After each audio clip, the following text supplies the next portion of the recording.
So, Chris Connor, welcome to the Basu Lifestyle. We'd love to hear a little bit about you. Let our audience know who Chris Connor is, and what you do. Thank you, Steve and Tony, for having me. Really awesome to be here, and it's an honor to be on the show. My background, I've been helping companies become franchise systems now for 23 years. I started out working for a firm in Chicago where I learned the business of franchise development. I really didn't know anything about franchising at all. This was in 2001. And right when I went to work for them, we launched Jimmy John's. At the time, they had 7 units, and they ended up becoming a 3,400 unit system. And he sold the company in 2016 for $2.5 billion. So it was like this soup to nuts kind of like beginning to huge success story, and really got to hear about him everywhere. Oh, he's a mogul, a business mogul at this point.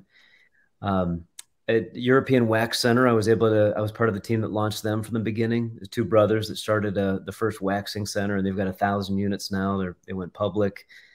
Anytime Fitness and some other ones. So I learned the business, got a feeling for how franchising worked.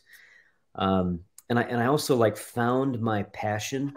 I worked for a big company, Wilson Sporting Goods, before I did that. And I hated life. It was like, you go to a job and you sit in a cubicle, you feel like no one would notice if you died. It's like that meaningless kind of work. And then I started working with entrepreneurs, and I completely fell in love. And I like franchising a lot. I love entrepreneurship. It's people like Tony and you, Steve, that I get to work with. It's that passion, energy, creativity. And on the flip side, the other great thing about franchising is you get to help someone become an entrepreneur for the first time times. And it's what it caught me. So I fell in love with it. And then I started this company, Franchise Marketing Systems, in 2009. And we're now 14 years in, and we've franchised 800 different brands, Wolf Fitness being one of them, which I think is going to be our next home run. And the franchise market's doing great. Yeah. I mean, you've read this. I'm sure you read it. It came from your guys' office, the 2023 Franchise Economic Outlook. Pretty much, it was saying how it pretty much allowed us to kind of look at how much franchise business actually creates and adds to the GDP for the country, which is actually pretty astronomical when you look at the numbers. I was looking at, and you can tell me if these kind of hit home for you. Just based off of the map, if I'm just looking for the East Coast area, they was saying that in the Northeast, establishments, 117,585 locations that are actually franchise locations. They employ over 1 million people, and they have $125.6 billion output per year. That's crazy. It's wild. Yeah. So that's just the Northeast. I mean, are you seeing, why is franchising turning into such a hot thing right now? And I mean, it's been around forever, right? But why is it now kind of going through this, I don't want to say renaissance, but going through this aggressive growth state? I think a lot of what's driving it in the last year to 3 years is COVID and the pandemic pushed people into entrepreneurship who prior to COVID weren't necessarily willing to take the risk. They had some cushy job, they had some good career, and it was like, why would I risk it? And then COVID happens, and you've got people coming into entrepreneurship in droves. I think that's happening. I think a lot of industry segments, it's very difficult to compete as a one-off. You don't have any buying power. You don't have any brand recognition. You don't have access to resources, access to a team. And I think it's just getting tougher and tougher in a lot of industry segments to do it alone. Mm-hmm. And that's the beauty of the franchise model, is you still own your own business. It's still your company. It's still your asset. But now you get to use the resources of the franchisor. You have brand power, you have buying power, you have leverage with vendors. And I think that's just becoming more and more evident to a lot of people who are starting a business. They see it and they can understand it and they can quantify it. And yeah, I mean, I can speak to that personally. We've between when my wife and I opened our first location, Even though I've had precedence in the market for quite some time. I wasn't in the South Jersey market. I was a nobody as far as these landlords were aware. They didn't care what we did in Pennsylvania. So for us to get our second location, we have 3 locations in South Jersey, right? So we've got our Brigantine location, which was our original location. Before we opened Absecon, our second location, we tried to get into the building where our third location is, Northfield. And the landlord was like, I don't know who you are. I've never heard of you. No, thank you. So then we went to our plan B. We opened Absecon first. And then within 2 or 3 months, they'd reached out saying, oh, you guys are Wolf Fitness. Let's have a conversation. But until we went from one off to at least a secondary location and there was no buzz or hype or the word wasn't getting around, they weren't even willing to have a conversation about what they were willing to lease it for, much less a negotiation. So it really helped having, our 2 brick and mortar locations just to get in the door for our third, which is our largest location. It's twice the size of Brigantine and 4 times the size of Absecon. And I would say this with or without you on the call, you're Tony Saxby. You have incredible ability to communicate. You've got an insane energy. You're the CEO of the company. How about the first franchisee? You think he would have any ability to get a lease? You think he had any ability to talk to a landlord? I mean, he wouldn't even know where to start. Yeah. You gave him that path. You gave him that opportunity. He executed. I mean, he's doing the right things, but he wouldn't even, the guy wouldn't even open up the door for him if he went and knocked and asked if he could get a lease. I think it's that's the power. That speaks to the power of the franchise, right? Because being the franchisor, these landlords want to at least hear from us and say, hey, listen, these people are representing your brand. What is your fucking brand? Pardon my language. I've never heard of you. Here's our stack. Here's our deck. Roll through it. This is what we do. This is the income that we create. This is what the benefit that we add to the communities that surround us. We can monetize that and put a number on it for you so that you can see that we're fully vetted and ready to take over. Before that, though, I mean, I was in the same spot that the franchisees were in. I knew that I wanted to continue in the fitness industry, and I knew that I wanted multiple locations, but scale is the hardest thing to do. If I don't have a 20-person strong management team, scaling would have been impossible. So this is the next best thing for us, is that we're able to grow our brand with the franchisees, not because of or for. I spent a lot of my day talking to business owners about whether they should franchise and whether franchising could make sense for them. And I think there's always a lot of fear around, well, I'm giving my trade secrets. I'm going to lose control. Mm-hmm. I'm letting someone else into my business. And when you actually break it down and you start to look at what your options are to scale a company, the first one is you go out and hire a ton of people. You hire a lot of employees, you hire managers, you hire mid-level people, regional people. You've taken on a huge risk. You now have people that don't have vested interest. You've got employees, which, no offense, there's some great employees out there, but the average person is going to work just hard enough to keep their job. That's about it. And you're not going to have that fire, that intensity, and you carry all the financial risk with every single bit of growth you make. And the other options are you give up equity, you bring in partners, you take out debt, you get a loan. All of these things have crazy amounts of risk, where in the franchise model, the franchisee puts up the capital, and now we've got a vested owner operator in that location who cares about it, who's going to run it, work it, drive it, and treat it like an owner does. And no, I agree.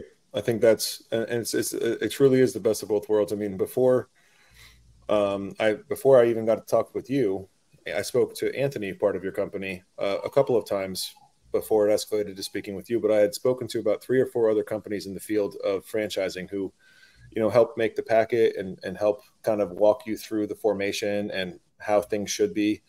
And I recall 2 conversations with 2 of the other companies where they were just like, we can have it to you in 24 hours. Just give us I didn't want somebody else's cookie cutter program. I wanted something that was custom to us, because what we do, I feel, is different than what the other person does, and is different than what Anytime Fitness does, different than what Jimmy John's does. I wanted it to be something that wasn't reminiscent of a prior engagement you guys had. It was built for us, and that's what we got. I mean, the amount of support that you guys gave us, I mean, it took us, what we started this process in the winter. It was cold outside. It took us 3 or 4 months to get through a lot of the documents, and then another month or so for formation. And we had sold before we had finalized the packet. Yeah. Well, Van, you are a special talent and someone that within seconds. From our perspective, we are constantly hunting to find a Tony Saxby, someone who has the vision, the ability, the communication skills. You are driving people into this sales funnel before we've even begun to market it. We don't even have the franchise, and there's people lined up wanting to talk about Wolf Fitness. That it doesn't get any better from our standpoint. You've also taken the fitness model to a whole different level financially. What you've done in maximizing revenue streams, bringing in third-party vendors to be part of the revenue model and doing revenue shares, creating an atmosphere that is focused and intense, but also accepting and broad in who the membership base is. Mm-hmm. It's an easy presentation, man. As soon as we started talking about it, I was like, this is going to be a home run. You are the right person to take it there, and I'm just glad that we could be part of it. We're like the conduit. Well, no, trust me, we're glad too, because even though our packet's been finalized, your whole team is still actively engaged with us daily, helping other franchisees set up their LLCs, we're helping with funding. Even just being able to sit down and have a conversation with you or one of your other team members, just to walk them through the packet for shit they don't understand. We always tell them, have a lawyer read it to you, but we're more than happy to walk you through it. I mean, it's a very big decision signing up for a franchise or signing up for anything. It's a contract that we are also going into with you in good faith to make sure that this will succeed. I don't want to sell 20 just to have 4 open in 5 years. I want to sell 20 to have 40 open in 5 years, because they were going to want a second or a third. That's one of the keys to this model is to sell success and deliver on the business model and getting units open, making sure that people have the support, the tools, and the resources to not just open up, but to make this go and to make it work, run, and really fly. It's been a while, but I saw a statistic once that 38% of all franchisees come in through direct referrals. I believe that. Yeah, meaning that people listen to people who've already done it. Hey, yep. You made money, you're happy. You talk about Tony in a way that he took care of you, he trained you. And if we can get that momentum, which I feel like we already do with the first couple here, then it's a matter of time before we go from 5, 10, 15 up to 50 and up to 100. Yep. And that'll happen when the franchisees are happy and they're making money and they're looking back on their investment as a great decision. 100%. And thankful they did it. What kind of separates the franchisors who do well from the ones who can never get it off the ground or shouldn't even go into that model? Number one is definitely the financials of the model. The business needs to be making money, and we need to show a franchisee how they can make money. If that's not there, it's a whole lot of window dressing and nice brand, nice logo, nice website. If people aren't making money, they're not going to be happy, and certainly won't buy more and tell other people to buy. That's number one. Number two, the CEO, the founder of the company, has to be able to sell it. And for someone like Tony, it's second nature. And he just has that gift to be able to communicate value and talk to people. It's tough for some entrepreneurs, and it's not as easy for them. So I guess from a recommendation standpoint, if someone was considering franchising and they didn't have that skill set, they weren't comfortable doing it, plan on hiring someone. Bring someone in. I was going to say, bring a team member on who can do that for you. Yeah. Let someone speak for you. Let someone be the voice. But what makes or breaks these systems day one through the first 6 months is the ability to get those first founding member franchisees in, the people who join before we have proof of concept. And later on, once we have momentum, it gets easier because we've got all these happy franchisees. But day one, it's an uphill climb. And if you've got to be able to sell it, you've got to be able to convince people, you've got to be able to get them to fall in love with the vision and the direction of the company and where it's heading. And then the third element would be the how successful the people are that we bring in. We just have to make sure that they hit it out of the park. That's step 2. And we're in that right now with Wolf, getting units open and training and supporting and helping them hire their staff and all those things. The most critical moment for a new franchisee is the first 90 days that they're in. For one, they're probably nervous and anxious and, really on edge, because a lot of times it's the first business they've ever done. 2, it's probably the most significant decisions that they'll make in their new business as to how successful it is. Finding the right location, negotiating the right lease, getting the right team in place, making the right hires, marketing. So you get a quick ramp up or a slow launch that's going to make or break the whole momentum for the whole business. And that's when a good franchisor is on it. They're focused on it. They're working with that franchisee almost like it's their own location.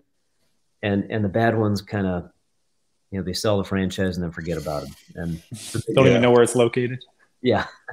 Well, that's the other nice part about with you guys is I was able to get pretty much your Rolodex of other outside vendors that help with that. Like through you, we found our real estate broker who does all the nationwide searching for us and has local area brokers helping with lease negotiations at no cost to the franchisee.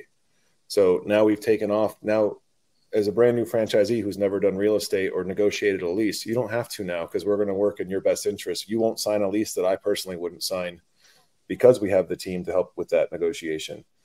Same for the funding. If you don't know how to go and get an SBA loan, or if you don't have enough time in the space yet to be qualified for one, we have that opportunity to help people get that, which we wouldn't offer. We make nothing on that. There's no owner benefit to that for us. It's because we made this whole entire deal as something that my wife and I would sign if we were brand new coming into this whole industry.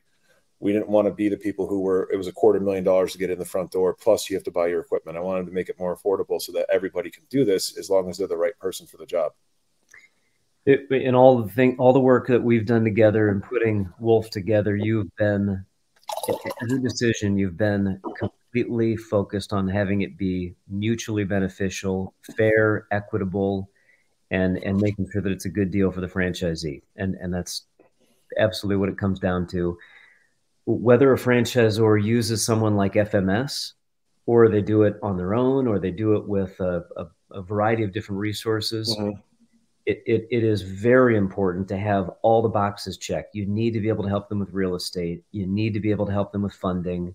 You need to have a marketing resource, someone to help them with operations, with finance, all these different elements and key decisions that they will be making. The franchisor has to be able to help them. And if it's not them directly that can help them, bring someone in, have a team, have third parties, and then the franchisee will get the love they need to get ramped up and ultimately begin to grow the business. What we hope is they do so well that they buy more units. They add 100%. Yeah. Well, Tony, if you don't mind me interrupting, how did you decide to work with Chris and his team? Because I kind of want for the other person who has a small business who's deciding, hey, what are the steps I'm going to take to look at this franchise model? They're going to want to talk to somebody like Chris or in the business. How do they even decide who to talk to when they're Googling, how to make a franchise out of this? I literally went through, I Googled how to start a franchise, right? That's where I started. And after like 2 or 3 days of just reading all of the legal nomenclature that kind of was attached to that whole process, and I realized I was out of my depth, I started looking at companies that help form franchises. And one of my clients, he's best friends with the person who owns Massage Envy. And so he put me in touch with that person, and they were talking about you can get these companies that'll slap together like a $7,000 packet. He's like, that won't do you any good. There's going to be no protection for you and limited protection for the franchisee. He says, I recommend reaching out to a couple of different firms that specialize in it. And while they didn't have names for me, I just Googled some firms. And after reaching out to 3 or 4 of them, one of Chris Connor's teammates, Anthony, had reached back out to me within maybe 45 minutes of me submitting my request for information. And we had like a 25-minute conversation, which for me, having a first-time conversation with somebody, not knowing who they were, it was a very comfortable conversation. We weren't disclosing numbers. We weren't talking about our income, or we were really just talking about, why do you want to be a franchisor? And so we went through my 20 years of being in this industry now, what we've done conversation. And then we hung up, and there was no like call to action. Hey, sign here, pay this.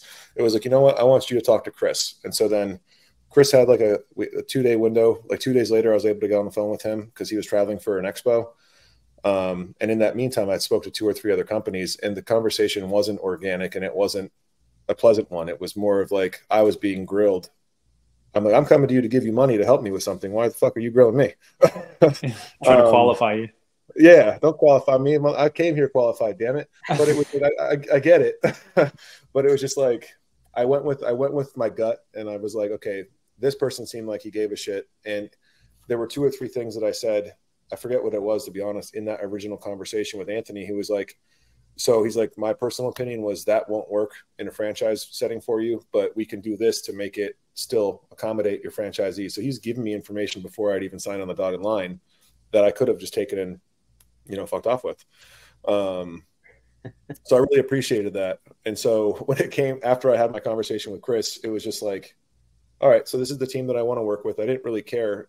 First of all, I'm not going to disclose what it costs to do it, but like it wouldn't have mattered because the value that we've already seen within 4 months of being, or 5 months of doing this, is already made up for what was spent getting into the project in the first place. And it was able to do it so that we were able to help two of our existing members who are also friends and now part of the Wolf family get their 2 locations open within 45 days. So now they've got 2 locations bringing them money immediately, which was awesome. And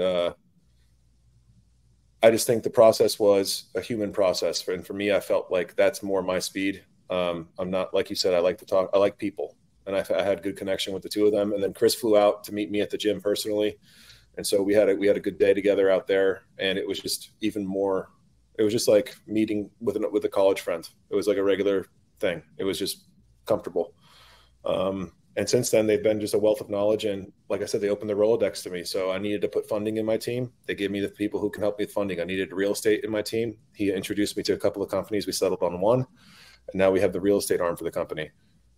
Same for our marketing. So we have a phone call after this that we're going to get on where they're going to help us market to areas that we want to be into. Whatever states we decide that we want to force focus on, that's going to be the next goal for August.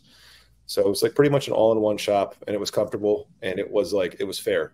Everything that they've asked of me has been super fair, and vice versa. So it was just a good conversation to start with. That's how I chose them. Long story short. No. That's because I think a lot of people are trying to decide, should my business be franchisable? Should I try and scale it, just opening more locations on my own? And I think you can see when you get to 3, it gets crazy. You can only manage so many people.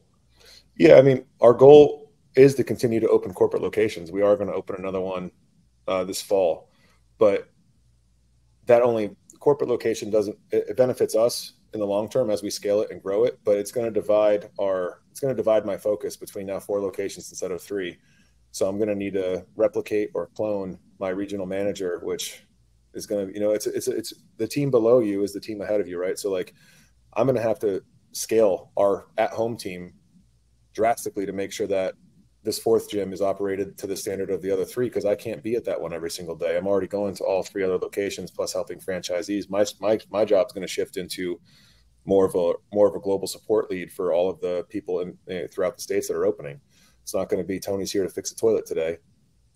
No, you're going to find a plumber, call a plumber or get a plunger, whatever you got to do, but it can't be Tony for all things. I'll be there when I get there, but it's not going to be to go through a punch list of things that are wrong. It's going to be to champion the things that are right and to make sure that things that are wrong are being taken care of by management. Yeah. Holy shit. Yeah. And so scale is also scale personally for me was also, it's a very expensive thing to scale, especially because my wife and I, we don't do it with debt. We do it we pay ourselves less money so that we can use the money that's in the gym for the gyms. Like, it's a novel concept, put the money back into your business, but every one of our gyms benefits at least every 2 or 3 months from an update, new equipment, and expansion. We just added 2,500 square feet to our newest space with over $50,000 of equipment just for power lifters. 1, because it was a void that needed to be filled. 2, the power lifters who we love. They're part of our membership. They're part of our community. Just the nature of what they do is disruptive. So we gave them their own area to go and do whatever they need to do without having to scare people who are on a treadmill or doing something else innocuously and they hear a 700 pounds hit the floor. So like, if you're not constantly reinvesting or keeping up with, and this is across all businesses, if you're not reinvesting into your business or keeping up with the trend, because we're humans, we are trendy motherfuckers. If it's hot, we want it. If it's not, we don't. Then your business isn't going to continue to grow. It's going to become stagnant. So we pay ourselves a little bit less, which is still, you know, more than we were making without the gym, working for somebody else, but so that we can grow. And by opening a new location, it helps the company be worth more money, which we are the company. So what happens, Chris, on your end after you have the first conversation? How is it going on from there for that business owner? So, and I really appreciate Tony speaking about his experience, like the way he received the interactions. We try really hard to not make any part of this feel like it's like we're trying to sell them on it. We want this to happen organically, and we want the business owner and the whole relationship to happen because it feels like it should. And everyone feels like they should work together, and they feel like there's an opportunity, and they feel like we're the right resource to help them execute it. Again, Tony is one of those extremely unique personalities that in seconds is like, man, A, I want to work with this guy. B, I want to hang out with him. And C, I'm going to try to figure out how to move into his guest bedroom whenever I'm in the New Jersey area. Open. But it's really, you know, it starts out trying to figure out what is the motivating factor here. And, you know, I think there's a couple of reasons why companies look at franchising. Oddly enough, one of the reasons is because they want to get out. They're worn out. They've been in the operations way too long. They've been ground down. You know, they've been beat up by day-to-day operations, by staff and everything else. And they're like, what am I going to do? How do I get out of this without just running away from it and still leverage what I've built and everything? And franchising can be a way to do it. Others like Tony have a vision to do something bigger. And there's like this extremely polarizing way of looking at business and at life and just situations. And it's like that abundance versus scarcity way of thinking. And the person who looks at things from the standpoint of scarcity looks at the pie as being this big. And if I don't take as much of that pie from other people, then I'm going to have less. And the abundance person sees the pie as being never ending. I can grow this thing as big as I want to grow it. Everyone can have as much of the pie as they want to. And Tony, you just hit it. Everybody can have a piece of the pie. Like that is 100% why we do what we do with outside vendors in our space, especially if they're gym members who can service the space. It's you're part of our community. We all grow together or we don't. I've seen you firsthand in negotiations with franchisees. You negotiated for them. You gave them elements of the deal because you wanted it to be fair. You wanted them to have a better deal. Yeah. And it's that abundance. It's thinking, hey, there's so much more to get here. There's so much more growth. Why let some small details trip us up on the way? And I picked up on that immediately with Tony. He just has that vision. He's focused on it. And I knew that together we could run with it. We could do things together. So once we got past that part, then it's a matter of talking about the numbers. We did get into a discussion around the numbers. We talked about the investment range to open up the gyms. What would he expect a franchisee's investment be to do this? What did his revenues look like? How much of those revenues were repeatable revenue versus one-time revenue? But you know what I like, man? I'm sorry to cut you off. Is going back to we did go over the numbers. We had 4 or 5 conversations just based off of just general conversations about what we want to do, who we are, before we even talk numbers, just to make sure that what we were doing was even replicable. And I appreciated that because everybody else that we spoke to was, well, how much money do you pay yourself a year? And I'm like, well, that's different than how much money we make. How much money I pay myself isn't indicative of how much money the company's worth. It's indicative of how much taxes do I want to pay. Yeah. Like, so I appreciated that it wasn't all number-based centric. It was more, is what you're doing, does it check a box that fills the void of, does the market need you guys out there before, hey, what's the financial acuity behind what you're trying to do? And that for me was like, okay, these people give a shit about what we're doing. They're not trying to make me sign the DocuSign just to go into this, to have it not be a fruitful venture for either party. You don't want to waste your time, and you don't want to waste my money, which that's not how like normal business people operate. That's how you and I operate. But like, normally people aren't trying to save people money. They're trying to get their money. Yeah. I think, that's a very like short-sighted way to look at business relationships. And I could tell right away when we first engaged, and this is true for other entrepreneurs too. When someone has that it factor, they've got that energy, that vibe, and they're looking at things big picture. I'm very happy to use short-term gains for the opportunity to be part of something in a much bigger way, long-term.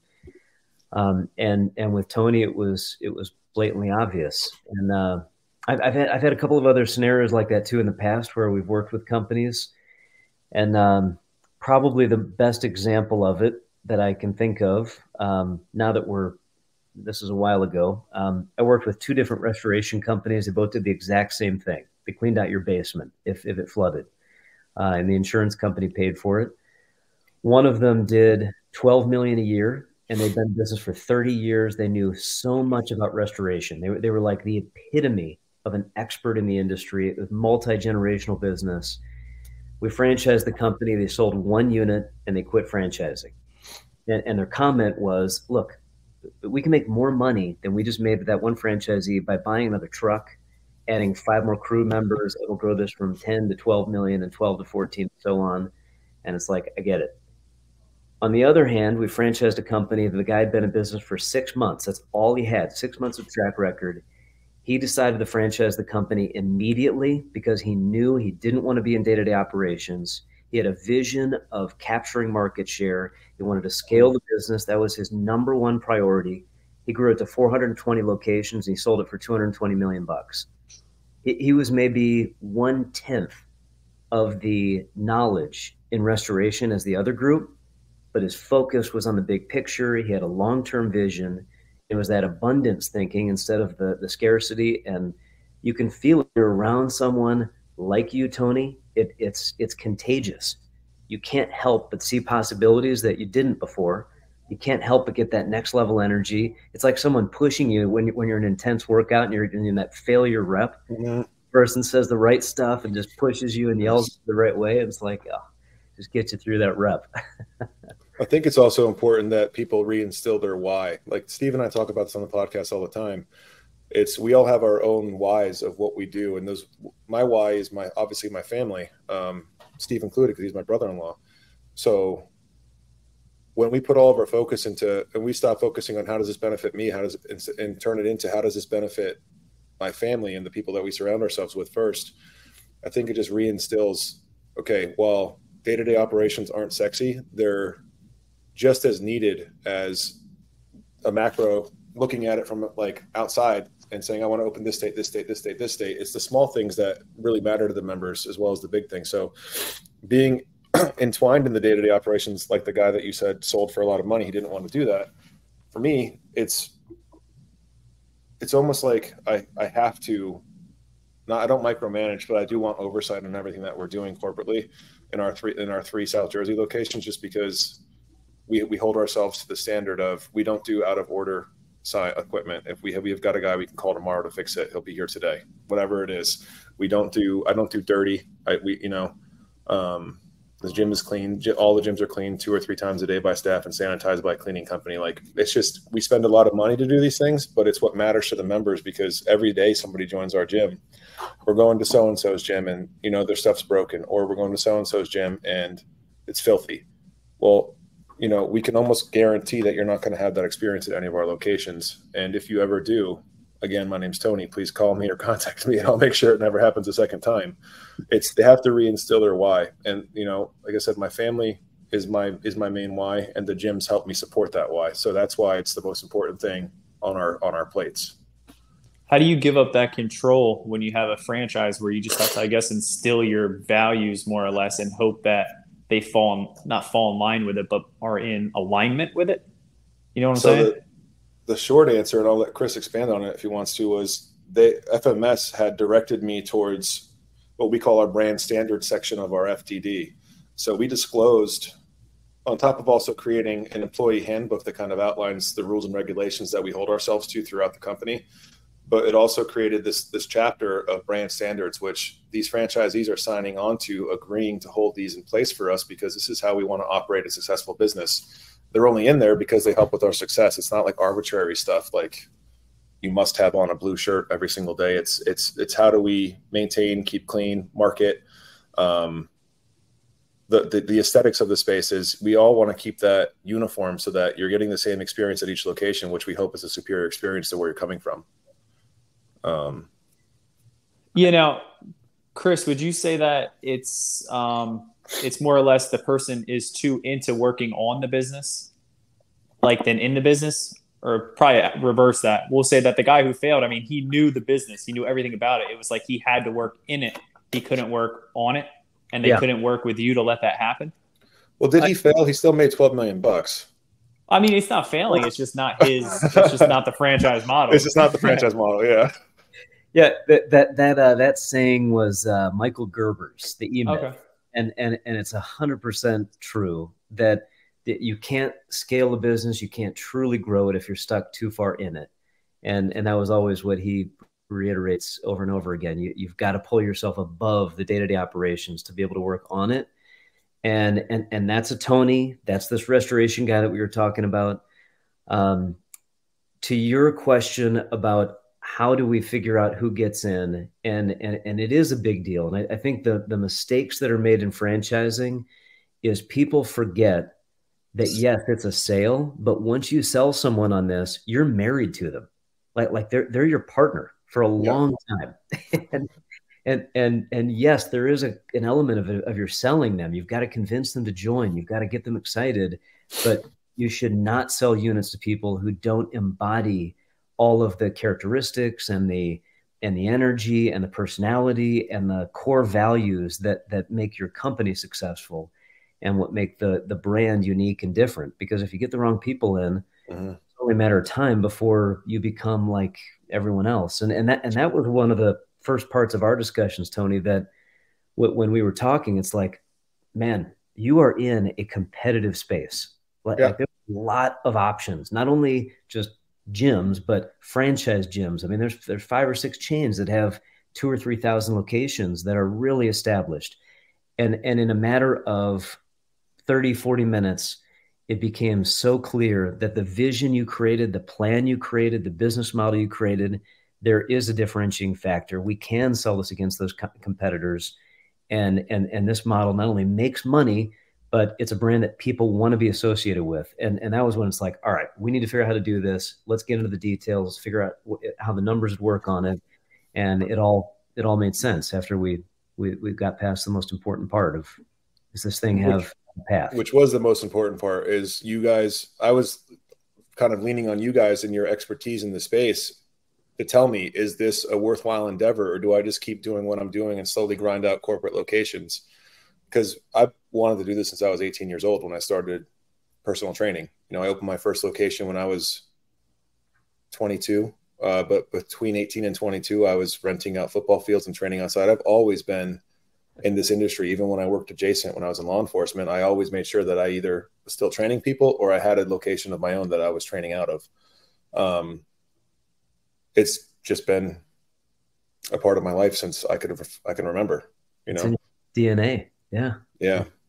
And I feel like working with somebody like Chris or in that kind of gives you the freedom to build your business and your vision and let him kind of handle the internal things. Because then you'd have to learn how to handle a franchise, how to build it, how to legally do all of those things, where that's kind of where Chris comes in.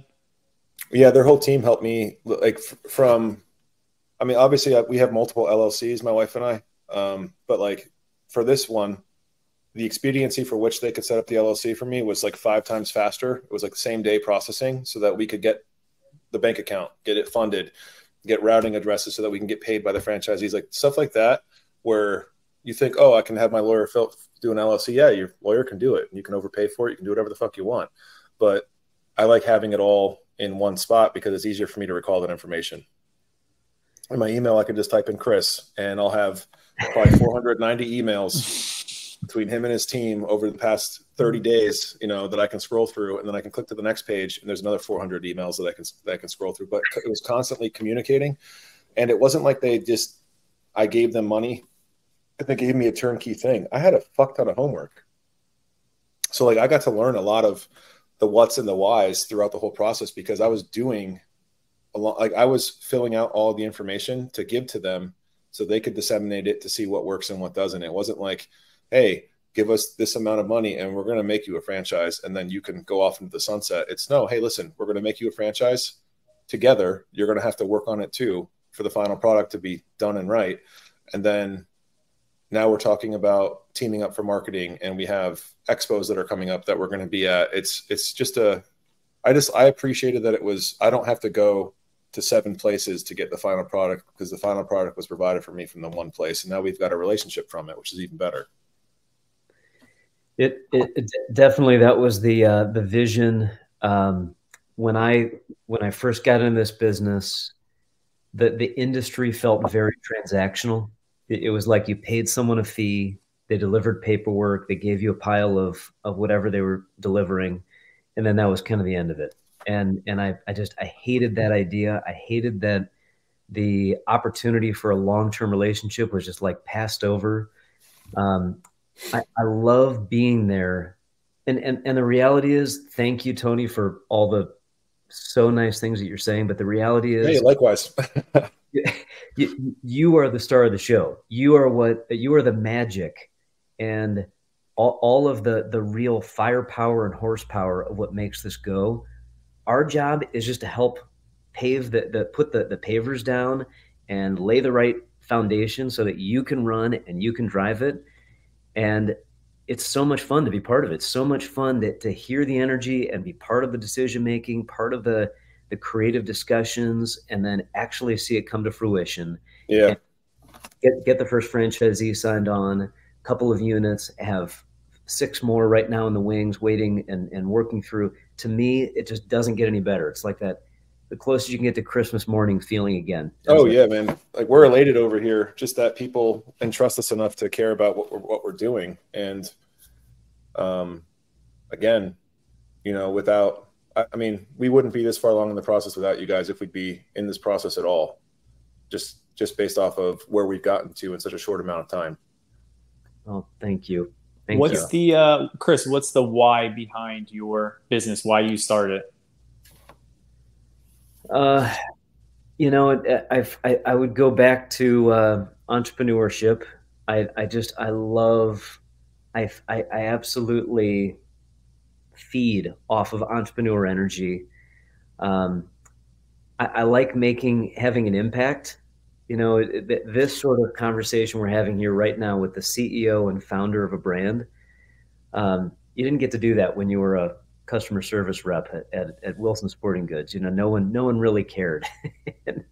and that's the part where I think I would pay people to be able to do this, to have this opportunity and be able to get the buzz that I get off of talking to people like Tony, hearing the ideas, being part of the vision, seeing it firsthand.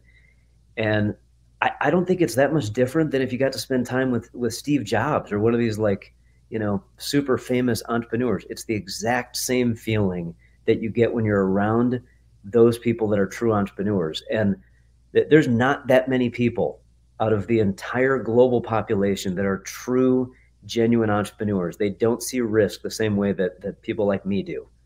Their whole vision, the whole lens that they see through is completely different than the average person. If I get to be around it and hear it and be inspired by it, it's like, man, that is so awesome. And once we see this thing get momentum, like we're starting to see with Wolf, it's like this is just the most exciting fun I could ever have doing going to work every day. Yeah, I agree. How many companies are you guys working with now? And what's your team look like, just for people who are interested in reaching out and just finding out more about you and if you'd be a good fit for them? Yeah. So we have 58 total brands that we work with, and they're across all walks of life, like restaurants and landscaping and roofing and painting. So all different market segments. I guess the one commonality for most of the brands is that they were not franchises. We helped them become franchises. They were not in the franchise model before.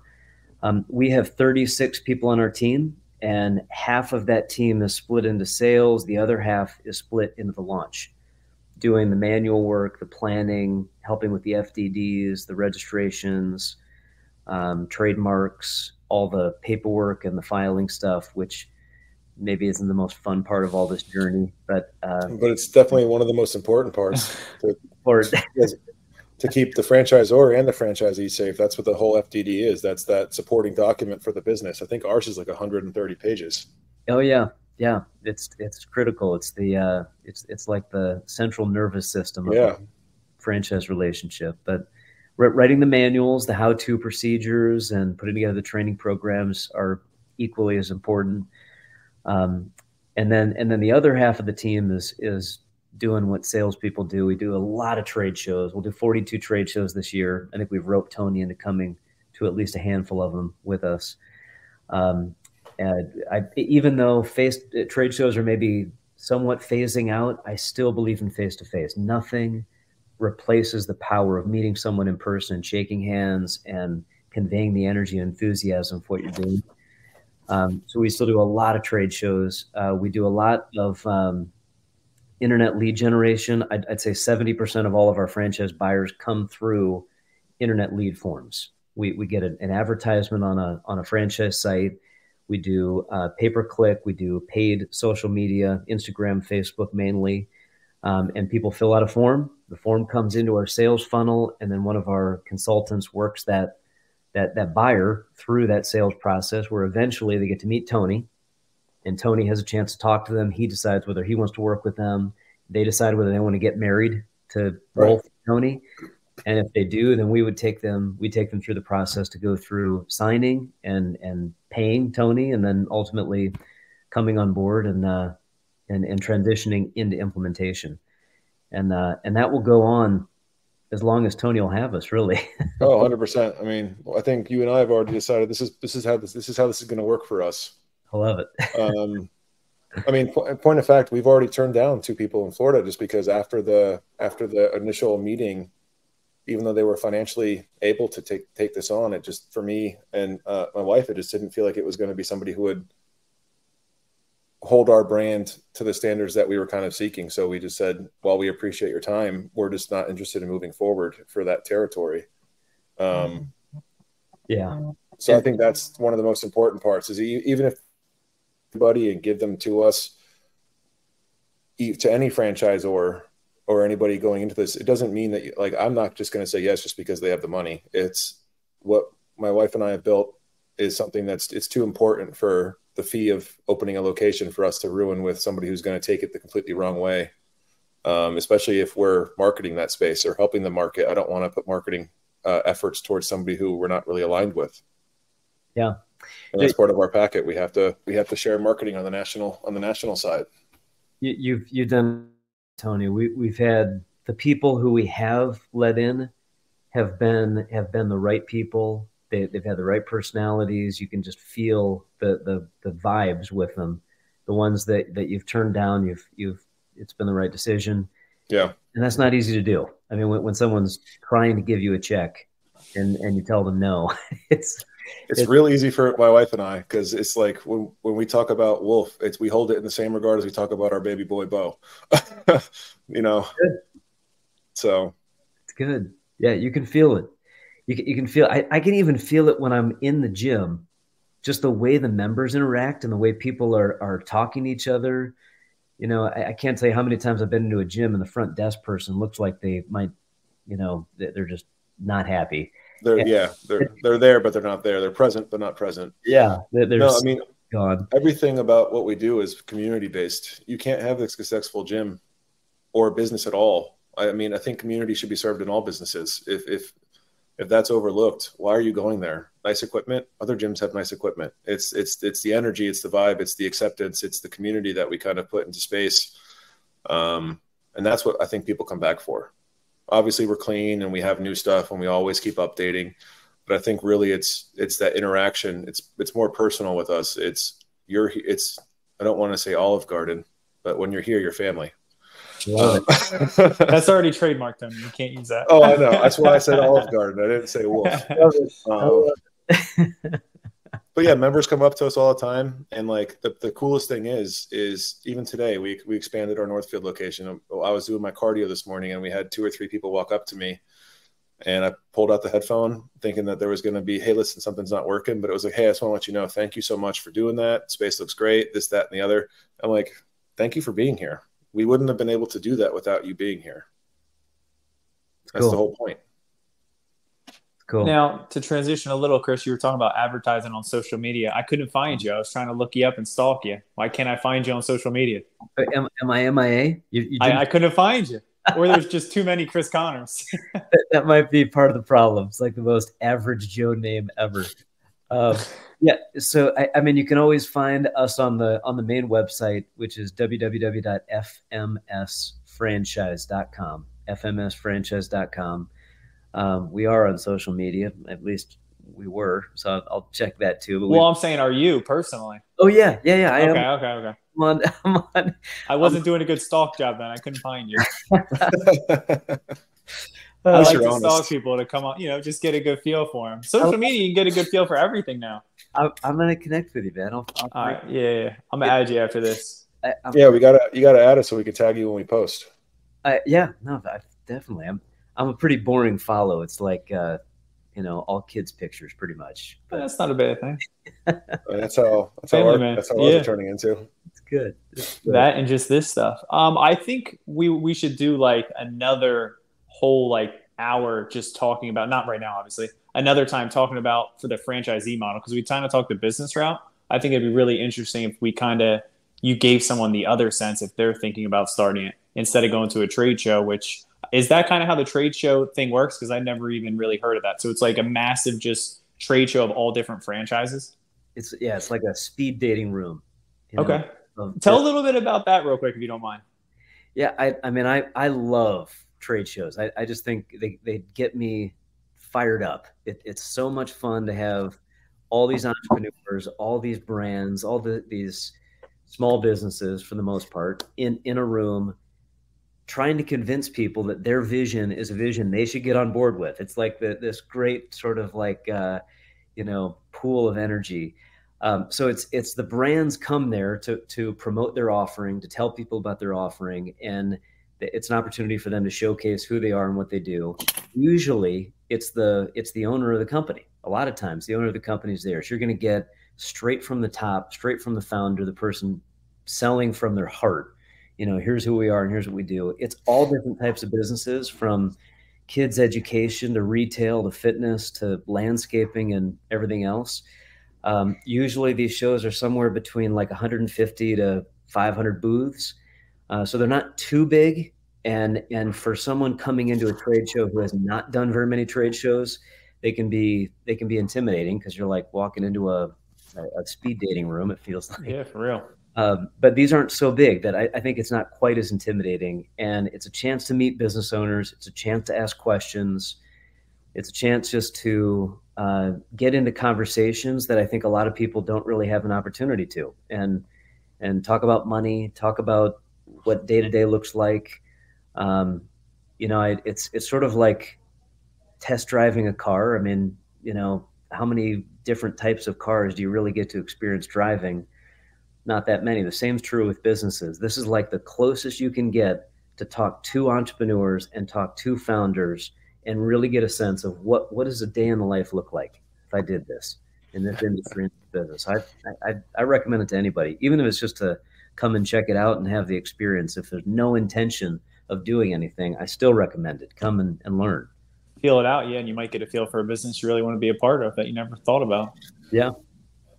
Well, I still think you said that you think that trade shows are going by the wayside, but I think it's important to have a tangible interaction with somebody other than Zoom. Yeah. So I hope that that's not the case, because I plan on making a bunch of new friends when I go to those things. I think they are changing. You know, when I first got in the business 23 years ago, the trade shows were 500. They were like 1,000 exhibitors. They were 5 times bigger. Now they're smaller. They're more boutiquey. But I feel like maybe everybody gets more out of it that way. There's more genuine interactions. People spend time together. It's not just like running down the aisle, getting a lot of brochures. It's a real engagement.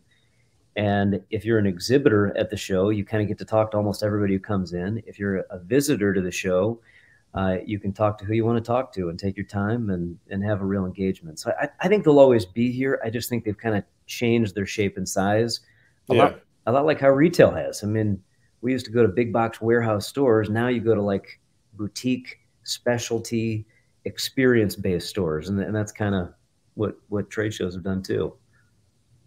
No, Tony, do you have anything else you wanted to kind of put in on this one that you wanted to ask Chris before we kind of close out? Yeah, the last question, I do agree. We should do, if you have time at a different day, a franchisee one. Yeah. But normally we always ask, so Basu stands for Building a Superior You. And we always ask everybody, it's a nice way that we like to kind of cap the conversation is, we call it like a Basu moment. Like, what was the moment in your life where you were like, okay, I don't want to work for this other person anymore. I want to do this for myself. I know that you'd kind of said that you kind of spoke on it a little bit, but like, what was really the intrinsic aha, like the light switch which we call the Basu moment of when you wanted to step out from underneath somebody else and do it for yourself? So I am not wired like you. Like I am the opposite end of the spectrum. I was scared to death. And if I had been given enough time to think about it, I probably never would have done it. What happened for me was I lost my job. Mm-hmm. I didn't lose my job. The company I worked for stopped paying me and stopped paying the whole company. So I was kind of like a higher up in the company. So maybe I was in a position where I could last without some paychecks. And I saw a whole lot of people really in a bad way and crying, like just, I mean, they were in a really bad spot. The place evacuated one by one. And the owner of the company still bought new cars, bought season tickets to the Blackhawks, but it was a very like self-indulgent kind of thing. If I did have a moment, it was then to be like, I could do this better. I could take care of people. I could look out for the people who are helping move the ship forward and my not be the anchor dragging it down. Yeah. And my dad was an alcoholic. He died of alcoholism. And right when all that was happening with the company, he went off the deep end bad. And so my mom lost the house. My brothers were in a bad way. And in a weird way, entrepreneurship became an opportunity for me to give other people, jobs and an opportunity to take care of them. And it's been that if I did have a moment, it would have been that. Like, I'd like to be able to give people a safe, fun place that they feel like they're part of a team. They feel like they're part of the bigger mission here. They're not just working for someone who's cracking the whip type thing. It gives them an opportunity to be their own boss. Because I'm not, even when I was in law enforcement, I wouldn't get in trouble for like, I just didn't like working for other people or taking direction. Like, I know what my job is. I'm going to do my job to the best of my ability. I don't need you to tell me how to do my job. Even though that was their job to tell me how to do my job. And I knew that. So I smiled. And said, yes, sir. Yes, ma'am. But in my brain, I'm like, you don't got to fucking tell me to do that. I know how to do my job. And it comes down to you're just a number on the list. They really don't care about you as an employee a lot of times, unless you join a team or a company who actually has like that community feel, teamwork. Which I think is tough to find a lot of times. But well, that's amazing. That's a great boss. That's a great moment to kind of be able to recall and be like, that's the avenue for which you took that left turn to do what you're doing now. It's super easy to stay in the lane of working for the guaranteed paycheck, but it's so much more rewarding when you dictate your own paycheck when you put the work into it. Yeah. The way I described it was, I was like, when you're an employee, you're so focused on the floor that's beneath you. Like, you've got the safety of a paycheck, retirement account, whatever it is. And then you step out into entrepreneurship, the floor goes away, and you realize that you look up and there's all this opportunity above you. The sky opens up and you've got so much potential above you. You've been so worried about the safety of keeping your feet on solid ground that you missed everything above you. And you get out and find the right path. You find the right business. It's like changes your life. It was the best thing outside of my family that's ever happened to me. Well, I think there's always in business, I find there's two types of people. There's chiefs and Indians, and you need chiefs and you need Indians. You need the command structure, you need the support structure. But I think a lot of people who are currently acting as an Indian in that regard don't know that they can be chiefs, because it's their company's job to not let them know that they have the potential to be bigger or more than what they currently are doing, because it's fear for the company to lose qualified employees. No, I don't want you to go step out on your own and make more money. I want you to be here and be number 112 on the payroll. I already trained you. I don't have to be training you. You don't want to go out there. And like a lot of people think it's all or nothing. You don't have to quit your job to open a franchise. If you are opening a franchise, if you have the financial ability to open a franchise and put a management structure or staff into the space so that you can continue doing what you're doing until you feel the safety of being able to step out of it, that's great. Then you have income, and you do have a little bit of risk on the franchise side, but you have the reward being do it right, and you'll be able to leave your job or have it as a passive investment and put somebody in there to run it for you under the guidelines that you set for them, and keep your job if you like what you're doing. It doesn't have to be all or none. You can still walk both lines, which is what I like about it. You don't have to quit your job to open a location. If you're more comfortable keeping that revenue, and we can put a good management team in place for you, I'm all for that. I think that's amazing. I'm still going to train you, because you're going to have to still show up and do shit sooner or later. But, in the meantime, let's find you a qualified manager, pay them to pay you. Yeah. Yeah. There's always a way. You just have to believe in yourself and kind of figure out what you got to do to make it happen. Yeah. And have some fortitude to fight through the bumps, the hiccups. Yeah. There's always going to be some of those, but it's worth it. Oh, I agree. Yeah, it's never the right time to do a hard thing, right? Yeah. Yeah, that's perfect. It's never a right time to do a hard thing. I like that. All right, I'm going to close out.